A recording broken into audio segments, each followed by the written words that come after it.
First one is called Behind Bars. We talked in my kitchen one evening, I know, surrounded by people and talking and food. You told me you hadn't shopped in a grocery store for more than a year, choosing instead to support farmers around here. Well, shopping locally had always been intuitive for us, but you started my learning about consistent food justice. Food matters to us, and sharing is best. At least that's what we believe here at 16 Bridgeport Road West. Literally and metaphorically stuck between the church and the Fox and Fiddle. We're trying to be a community of hospitality here in the middle of Felsha and Huther and chainsaw and noisy cars. You've helped us learn how to live well behind these bars.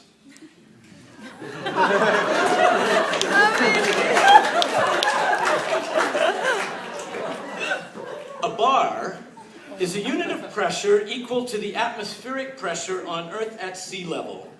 I wish they could sea level the bar. That whole body of lawyers, at least those who represent government, who exert pressure, pervert justice, bring hurt to communities. But we are your friends, and we offer support, hugs, and prayers as we learn together how many injustices and political pressures hide behind the bar. In my faith heritage, I was weaned on stories of martyrs and prisoners, people who were willing to make sacrifices for what they believed in. In a world of opportunists and people with few convictions, you have stood out to me as someone to respect and appreciate. For your consistency, commitment to community, sharing of food with us and others, sacrificial approach to using this world's resources, insightful thinking, humble attitude, drumming brilliance. You are in a long history of people who have experienced persecution for trying to do what is right, and we admire you.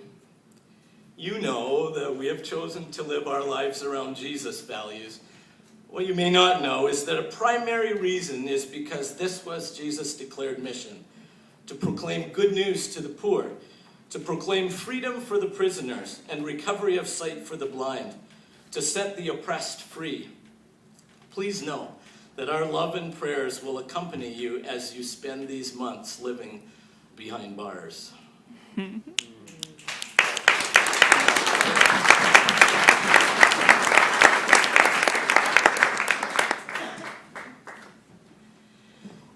The old Dick West is dead. The streets of Thunder Bay were no place for a boy of just 8. But his stepmom had poisoned his dad and sealed young Dick's fate. She had bartered her soul and barred the front door, unless he brought money, and then he could sleep on the floor. He gambled and drank and worked where he could, and somehow survived stuff no one thought he would. After 10 years of marriage that looked more like hell, his wife left him and boarded a train bound for Montreal. She'd had enough of the friction, fueled mostly by his alcoholic addiction. At 30 years old, he said he met Jesus, and for the next 69 years told every person he met, no exaggeration, that God loves and frees us. Whatever happened that day, my Grandpa Dick said, had changed him so much that the old Dick West was dead.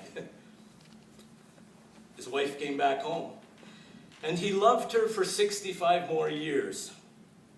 5 kids. 1 died of cancer, 1 died of AIDS, and 1 still enslaved by his fears.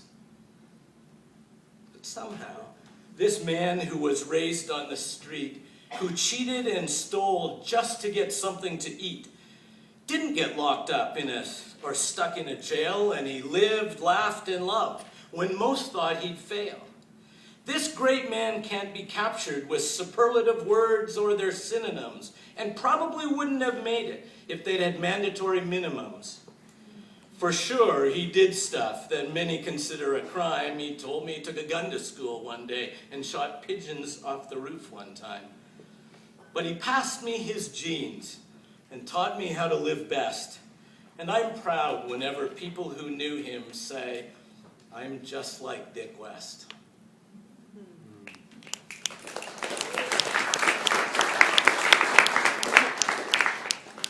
Called the world's laziest high jumper by some who coined his Fosbury flop, Dick Fosbury couldn't straddle or scissors or western roll to get over the top of a bar no matter how low. So he jumped over backwards, breaking status quo. He soon raised the bar and came home with the gold, having set his own course and broken the old mold. Well, 2 Dicks raised the bar, one in jumping and one in life. Adam, you're free now, and we're thrilled that you are, because we know you'll help lead us as we all raise the bar. It's time for us to live beyond the bars. Woo!